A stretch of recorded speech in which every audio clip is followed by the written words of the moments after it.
سے کوئی ایسا آدمی نہیں جو سحری کے وقت نہ اٹھتا. سحری ضرور استعمال کرتے ہیں، آپ تناول فرماتے ہیں کھانا. کوشش کرو کہ اقدام لے کے اٹھو کہ وضو کر کے آپ 2-4 رکعت تہجد کی نماز پڑھ لیا کریں، اس کے بعد کھانا کھا لیا کریں، تاکہ وہ ساری رات اور آپ کی جو نیند ہے وہ بھی خدا بندگی میں دیکھتے ہیں.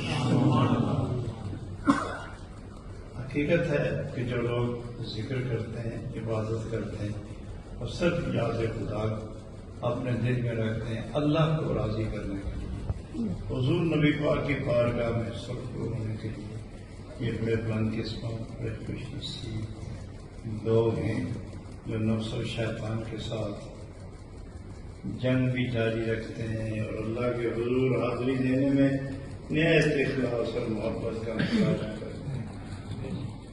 حضرات، یہ رمضان اللہ کو اتنا اچھا لگا کہ اللہ تعالیٰ نے آپ کی بندگی کو اخلاص کے نور سے منور کرنے کے لیے شیطان کو قید کر دیا، اور اگر وہ آزاد رہتا تو نہ کوئی روزے رکھتا اور نہ ہی کوئی خلوص کے ساتھ تراویح پڑھتا. اللہ نے اس ظالم کو قید کر دیا. اللہ کرے کہ آپ عید کریں، اس کے بعد بھی وہ قید ہی رہے. اور تھوڑے دوستوں نے امین آخی اللہ کا نشے تو پہلے نہ ہو گئے. اللہ تو جوانیاں گزر گئی ہیں، اب تو امین کہنا ہی چاہیے.